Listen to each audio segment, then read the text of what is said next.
J'espère que vous allez bien. Quant à moi, je suis ravie de vous retrouver pour une nouvelle vidéo. Ça faisait un long moment que je n'avais pas fait de vidéo un petit peu plus recrutement parce que vous savez que je travaille dans l'univers du luxe, dans le recrutement, et du coup c'est une vidéo qui, à mon avis, si vous souhaitez rejoindre ce secteur, va sûrement vous intéresser. Il s'agit des métiers du luxe qui recrutent en 2023 parce que oui, je me projette, l'année 2022 est quasiment terminée, donc autant parler de l'avenir. Avant de commencer la vidéo, n'hésitez pas à me rejoindre sur Instagram pour pouvoir discuter avec moi, pour pouvoir voir mes looks, avoir une interaction quotidienne avec moi, et en plus c'est gratuit, ça me ferait très plaisir. On est de plus en plus nombreux sur YouTube, mais un petit peu moins sur Instagram, donc ça me ferait très plaisir. N'hésitez pas à me rejoindre là-bas. N'hésitez pas également à me rejoindre sur TikTok, ça me ferait très plaisir également, c'est gratuit également, et c'est surtout que je vous fais plein de vidéos quotidiennes, donc c'est un petit peu plus spontané. Sur YouTube, c'est un travail qui forcément est beaucoup plus long, puisque pour vous donner une idée, déjà je dois écrire mon script, je dois tourner, je dois faire le montage, je dois publier, donc j'en ai déjà pour plusieurs heures, alors que sur TikTok, je fais la vidéo en one shot et je vous la publie, donc n'hésite pas à me rejoindre là-bas. Et tu l'auras compris, YouTube c'est un travail à part entière, donc n'hésite pas à me rejoindre, c'est le meilleur moyen de me soutenir, c'est de t'abonner, c'est de cliquer sur le bouton cloche et pourquoi pas de liker, de commenter. C'est vrai que c'est la meilleure rémunération possible. Avant de commencer dans le vif du sujet, je voudrais vous donner quelques chiffres. Parce que souvent, on dit que l'industrie du luxe, c'est hyper superficiel, etc., etc.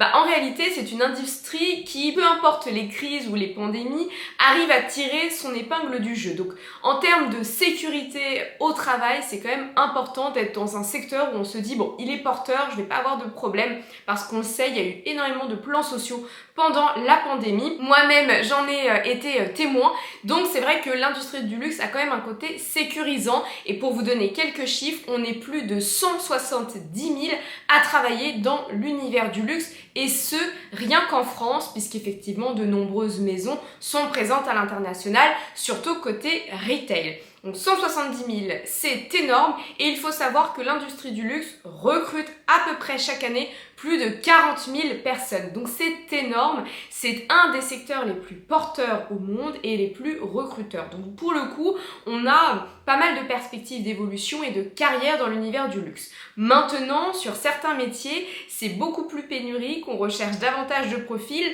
Donc finalement, vous êtes nombreux et nombreuses à être en études, à être à l'école, et à me demander, Mélissa, je veux travailler dans le luxe, mais je sais pas trop quoi faire, je sais pas où m'orienter. Donc finalement, cette vidéo, c'est pour vous parler des secteurs porteurs et finalement des secteurs où, passé votre diplôme, normalement, vous avez quand même de fortes chances de travailler dans cet univers et surtout de trouver un emploi, parce que l'univers du luxe reste tout de même très attractif, mais souvent, forcément, il y a pas mal de concurrence. Donc je vous ai trouvé 4 piliers, donc 4 grands domaines où c'est très porteur.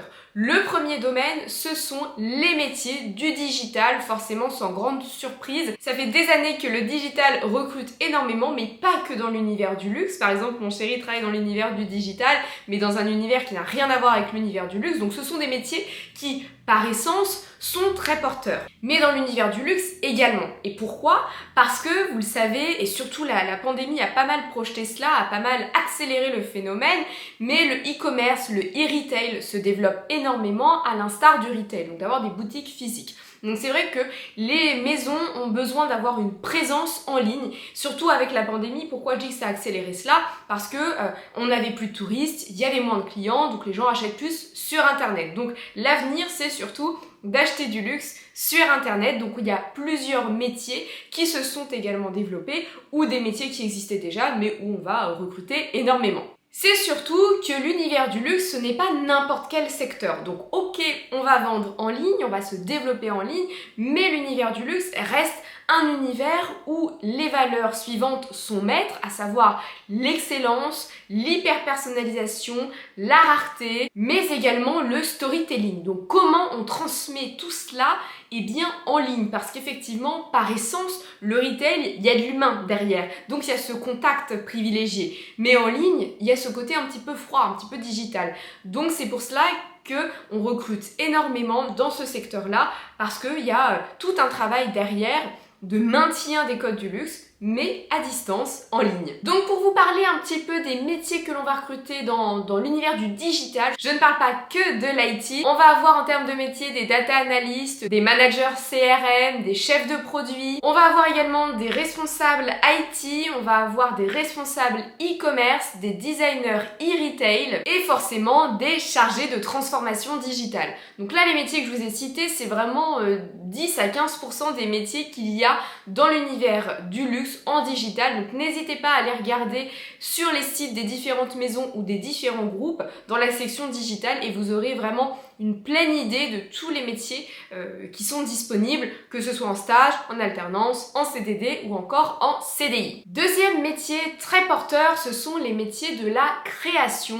Il faut savoir qu'en début de carrière, moi j'étais chasseuse de tête dans l'univers mode retail luxe et c'est vrai que là où je recrutais particulièrement, mais il y a d'autres secteurs dont je vous parlerai tout à l'heure, mais les métiers de la création, forcément c'est un univers très porteur. Donc les métiers de la création, c'est assez large, on va avoir bien évidemment des designers, mais on peut avoir aussi des responsables merchandising, on va avoir des graphistes, on va avoir également des architectes, on va avoir des retail designers, on va avoir des photographes, vidéastes et spécialisés réseaux sociaux.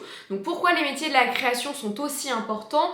Eh bien avec cette nouvelle génération, mais également avec les réseaux sociaux, les maisons doivent être hyper présentes et surtout doivent marquer les esprits. On est vraiment sur une guerre de la communication, de l'image. C'est pour cela que les métiers de la création recrutent énormément, mais pas que uniquement les métiers de la création ou du design, mais également sur des contenus digitaux, réseaux sociaux entre autres, mais également retail, parce que je vous ai dit qu'effectivement le e-retail se développait énormément, mais le retail reste très présent. Justement, je ne sais pas si vous l'avez remarqué, il reste très présent, mais il est beaucoup plus visuel qu'avant.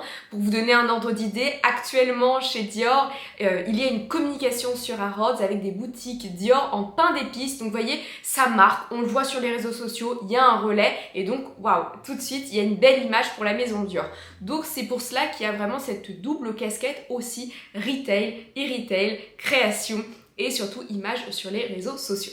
Autre métier qui recrute énormément mais qui malheureusement n'est pas assez mis en avant, ce sont les métiers de l'artisanat. Pourquoi ce n'est pas mis en avant? Parce que je pense que vous et moi, vous avez été à l'école, il y en a qui sont encore dans le parcours scolaire et c'est vrai que malheureusement, alors je ne stigmatise pas, je ne généralise pas, mais dans les grandes lignes, et moi j'en ai été témoin quand j'étais surtout au collège, c'est que le système de l'éducation, le système scolaire, et également dans certaines familles, va mettre énormément en avant les études supérieures, les grandes études, les études longues, et malheureusement va mettre un petit peu de côté les niveaux CAP, BTS, etc.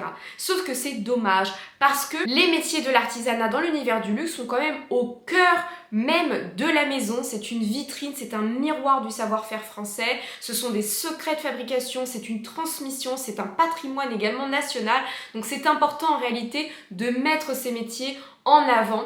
Et ce sont surtout des métiers d'art, des métiers d'excellence. Et normalement, ça devrait peut-être vous parler parce que vous avez les métiers d'art Chanel, vous avez les métiers de l'artisanat Hermès, vous avez les métiers d'excellence LVMH. Donc effectivement, comme on a vraiment une pénurie de ce type de métier, eh bien les groupes de luxe ont décidé de faire des communications très approfondies, de créer parfois des diplômes, de créer parfois des parcours, de l'alternance pour justement faire un marketing autour de ces métiers, parce que pour vous donner un ordre d'idée, plus de 20 000 métiers de l'artisanat n'ont pas été pourvus cette année. C'est pour cela que je vous parle des recrutements de 2023 et c'est dramatique de savoir qu'effectivement, on n'a pas de candidats, on n'a pas de personnes dans les écoles de l'artisanat. Il y a beaucoup d'écoles spécialisées dans l'artisanat français qui ferment faute d'inscrits et c'est aussi pour ça un petit peu qu'on a eu de la délocalisation des métiers, parce que c'est vrai que vous avez été nombreux et nombreuses à me dire oui mais Mélissa, il y a certaines maisons qui fabriquent en dehors de la France. Bah oui, parce que personne s'inscrit. Et vous avez de nombreux groupes de luxe justement qui relocalisent les usines, les ateliers en France, mais qui font de vraies campagnes pour trouver des personnes qui souhaitent suivre de tels parcours d'excellence.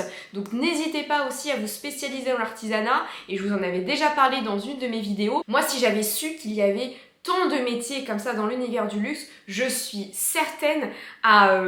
j'ai envie de vous dire à 90%, pour ne pas vous dire 100%, parce que si on regarde ma vidéo, on va me dire « Mélissa, du coup, pourquoi tu fais ce métier ?» Mon métier me passionne, évidemment, mais la moi du collège ou du lycée, si elle avait su qu'il y avait des métiers comme ça, de l'artisanat, je suis sûre à 100% que je me serais plutôt penchée sur de l'artisanat.